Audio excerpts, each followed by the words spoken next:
guérir l'âme de l'humiliation.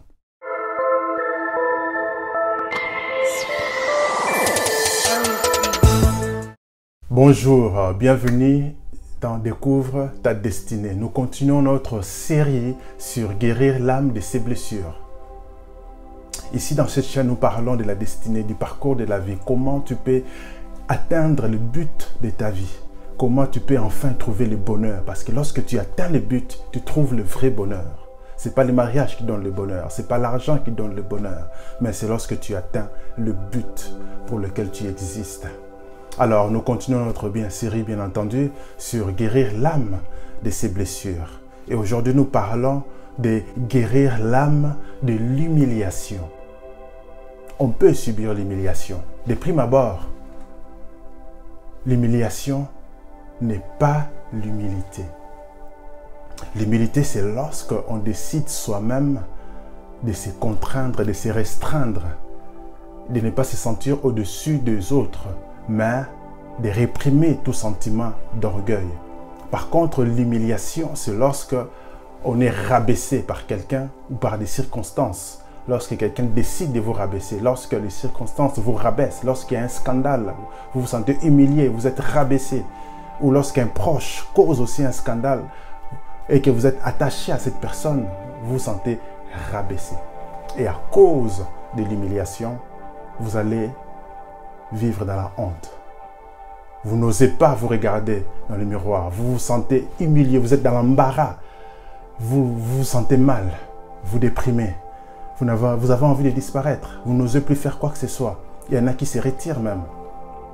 Rappelez-vous, en 2002, Lionel Jospin, qui était pressenti de devenir président de la République en France, lorsqu'il échoue aux élections, au premier tour, il s'est senti humilié. Il a abandonné sa carrière politique, malheureusement pour lui. Il aurait pu rebondir en 2007, mais il n'a pas osé parce qu'il avait arrêté sa carrière, malheureusement pour lui. Et beaucoup se retirent lorsqu'ils tombent dans l'humiliation.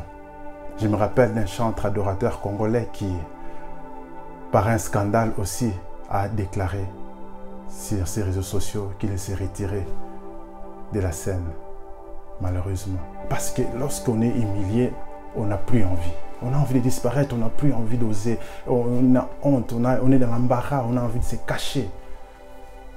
Mais il faut que tu sortes de là. Si tu es dans tu sens ces choses-là, tu es dans la honte, tu n'oses même pas faire quoi que ce soit parce que tu sens que les gens vont te juger, les gens vont te rabaisser parce que quelqu'un t'avait rabaissé ou encore parce qu'il y avait quelque chose. Sache que tu peux t'en sortir. Je vais t'expliquer comment moi, je m'en suis sorti. Parce que ce n'est pas une fatalité. Plusieurs facteurs peuvent provoquer l'humiliation. Par exemple, lorsque vous êtes orgueilleux, vous vivez dans l'orgueil, Dieu peut vous rabaisser. Parce qu'il est écrit dans la Bible, humiliez-vous sous sa main puissante. Et Dieu vous élèvera au temps convenable. Il y a un temps convenable pour l'élévation. Mais si tu cherches l'élévation avant le temps, tu peux passer par l'humiliation. Les autres, les gens mal intentionnés, les gens méchants, les gens jaloux peuvent aussi chercher à vous rabaisser parce qu'ils ne vous aiment pas, ils veulent plutôt eux à être élevés à votre place. Ils vont chercher un moyen pour vous rabaisser. Aussi, si un proche cause un scandale évidemment et que vous êtes lié à cette personne, vous allez vous sentir humilié. Vous allez subir cette humiliation.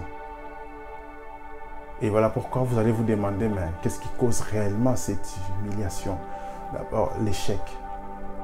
L'échec est quelque chose qui cause beaucoup d'humiliation. Vous échouez aux élections, et que tout le monde sentait que vous serez le futur président et que vous échouez, c'est l'humiliation.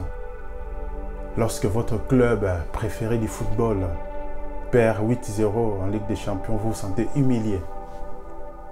Lorsque vous n'arrivez pas à performer, vous vous sentez humilié. Lorsque vous vous sentez trahi parce que quelqu'un a divulgué les secrets que vous gardez précieusement, vous vous sentez trahi, vous êtes humilié. Lorsque les gens vous médisent, les gens font du racolage, des fausses accusations contre vous, en disant tout un tas de choses, vous vous sentez humilié. Lorsque on vous fait des remarques en public, devant une autorité, vous vous sentez humilié.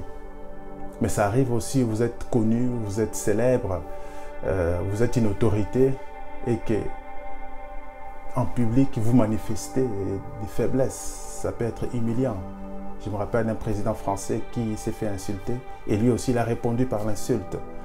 Quelle humiliation, parce qu'il était censé rester au-dessus. Il était censé manifester la noblesse plutôt que de se rabaisser au niveau des messieurs qui l'insultent.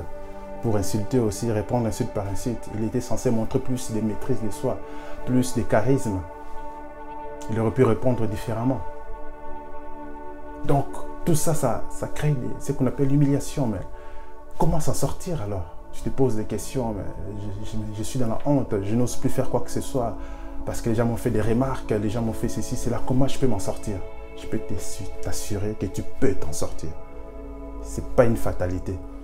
L'humiliation, ça arrive, mais tu peux t'en sortir. C'est un chemin par lequel on passe sur le chemin de notre destinée.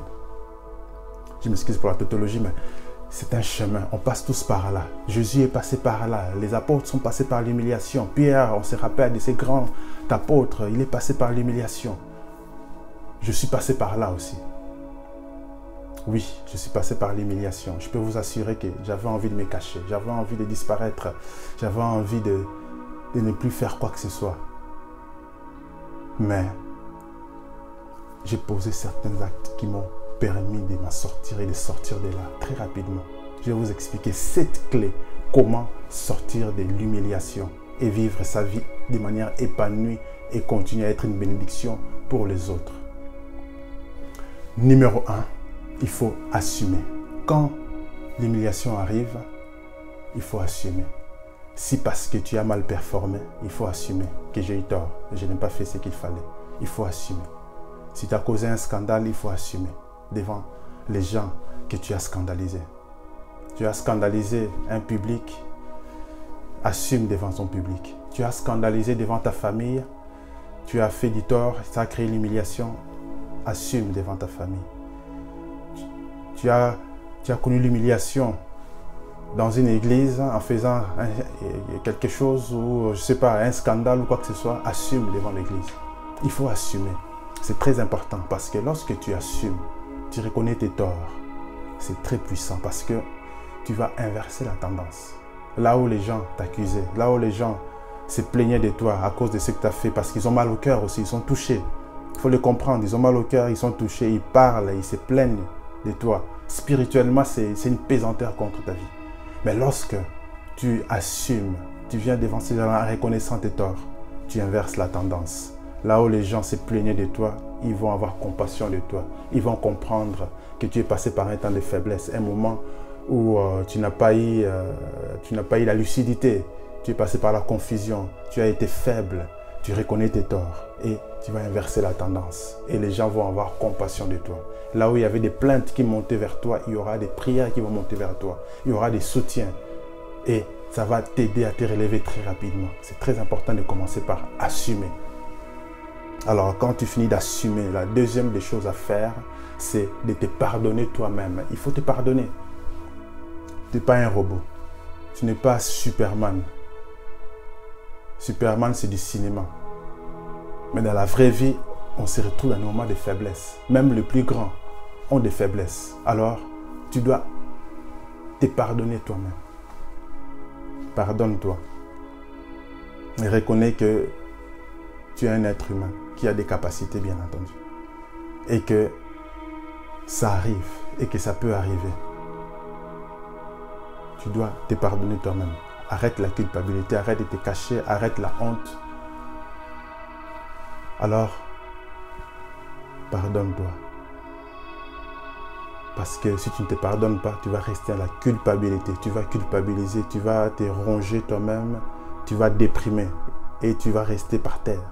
Or, si tu tombes sur cette vidéo, ça veut dire qu'il y a encore un espoir. Tu peux te relever.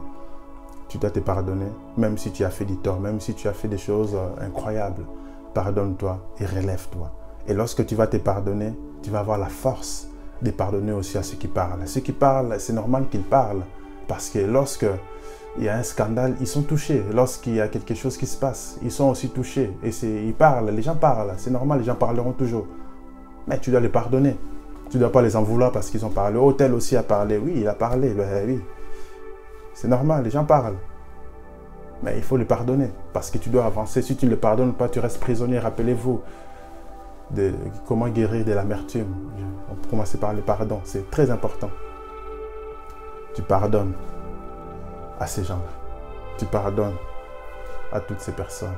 Ensuite, lorsque tu vas pardonner, tu vas prendre un peu de recul. Prendre du recul, ce n'est pas se retirer. Parce qu'il y en a qui se retirent parce qu'ils sont humiliés, ils se cachent. Il ne faut pas te retirer. Ce qu'il faut faire, c'est prendre juste un temps de recueillement. Tu prends un temps de recueillement où tu vas te retrouver toi-même. Tu vas te retrouver avec tes proches, les gens qui peuvent te soutenir. Tu te retrouves. Ensuite, tu fais un temps de recueillement. Un temps où tu te reconnectes à ta vision. Parce que certaines choses, quand ça arrive, parfois, on s'est éloigné de la vision. Ou on s'est attaché à de mauvaises personnes. Ou on s'est attaché à de mauvaises habitudes. Alors, tu te reconnectes avec toi-même. Tu te reconnectes avec ta vision. Tu te reconnectes avec ton Créateur. Et quand tu vas te reconnecter, tu vas te ressourcer, te fortifier. Alors, cinquième des choses, tu dois tirer des leçons. Parce que dans un temps de recueillement, il faut aussi tirer des leçons. Parce que les drames dans la vie, c'est de commettre les mêmes fautes, les mêmes erreurs. Il faut savoir tirer des leçons pour ne plus retomber dans les mêmes erreurs, pour ne plus retomber dans les mêmes fautes. Tire des leçons pour sortir de là. Ensuite, lorsque tu vas tirer des leçons, tu vas comprendre qu'est-ce qui t'a permis de te retrouver dans ce genre d'humiliation. Tu sauras comment faire pour ne plus te retomber dans ces mêmes fautes, dans ces mêmes types d'erreurs. Ensuite, tu vas recommencer à pratiquer avec des nouvelles bases, avec un nouveau souffle, avec une nouvelle motivation. Tu vas continuer à pratiquer. Il faut pratiquer. Il faut oser regarder les gens dans les yeux et être tranquille dans le cœur. Parce que celui qui n'a jamais péché, il n'a qu'à te jeter la première pierre. Oui. Donc, recommence et marche avec assurance. Recommence, fais ce que tu fais. Si c'est la musique, continue à faire ta musique. Continue à faire ce que tu fais. Continue à faire de bonnes œuvres. Continue à être une source de bénédiction pour les autres. Parce que c'est puissant. Tu recevras en retour des remerciements, des encouragements. Tu recevras des bonnes paroles. Tu recevras des prières. Tu recevras des encouragements qui vont t'aider à avancer. À avoir encore plus confiance en toi. Et ensuite, septième chose, il faut boucher ses oreilles. Ça, c'est le secret que le bishop a vraiment appris. Pendant des moments durs d'humiliation, il m'a dit, fiston, bouche tes oreilles. Parce que les gens parleront toujours. Que tu fasses du bien, que tu fasses du mal, que tu sois en tort ou à raison, les gens vont parler. Alors, qu'est-ce qu'il faut faire? Bouche tes oreilles, avance. Tu bouges tes oreilles et tu avances. Tu avances et tu avances. Ça, c'est important. Ne cherche pas toujours à savoir tel là, qu'est-ce qu'il pense. Tel autre, qu'est-ce qu'il pense. Tu appelles les gens pour savoir ce qu'ils pensent. Tu vas te fatiguer, t'épuiser. Tu t'en fous de ce que les gens pensent. Oui, c'est vrai, ça peut vous choquer. Oui, on s'en fout de ce que les gens pensent. Il faut avancer parce que les gens qui sont de ton côté, ils vont se manifester. Ils vont être avec toi pour te soutenir. Ce que les autres là pensent, ce qu'ils racontent chez eux dans leur maison pendant qu'ils mangent, ce n'est pas ton problème. Toi, avance dans ta destinée. Bouge tes oreilles et avance. C'est très important. Parce que si tu cherches toujours à écouter ce que les gens vont dire, oh, tel autre avait dit ça, ça va t'alourdir et t'affaiblir. Et tu risques de replonger dans la dépression. Oh, il faut te relever et avancer. Alors, bouge tes oreilles et avance. Voici les 7 clés. Il faut appliquer ça. Ce sont des perles. Ce sont des choses que j'ai appliquées moi-même qui m'ont aidé à avancer. Mettez ça en pratique et vous verrez que peu importe l'humiliation, tu t'en sortiras. Tu t'en sortiras en appliquant ces principes. Voilà, on continue notre série sur guérir l'âme de ses blessures. Dernière vidéo la semaine prochaine. Allez, ciao. À bientôt. Soyez bénis. Restez connectés. Merci de partager. Merci de continuer à nous suivre. Partagez ces vidéos si ça vous plaît parce que c'est du bon contenu. On ne vous raconte pas des choses de psychologie, des choses, c'est pas des motivations. Ça, c'est l'expérience de la vie. Ce sont des choses du vécu. Je vous partage un cœur à cœur. J'ai l'expérience de la vie. Même si j'ai l'air jeune, mais j'ai l'expérience de la vie. Ça fait très longtemps que j'ai vécu des choses. Et ce qui me tient à cœur ici dans cette histoire, c'est de partager l'expérience. J'ai beaucoup de choses à partager, beaucoup de choses que j'ai gardées. Il est temps de partager aux autres. Alors, si ça vous plaît, partagez aussi aux autres. Et que ça fasse du bien à tout le monde. À bientôt. Ciao.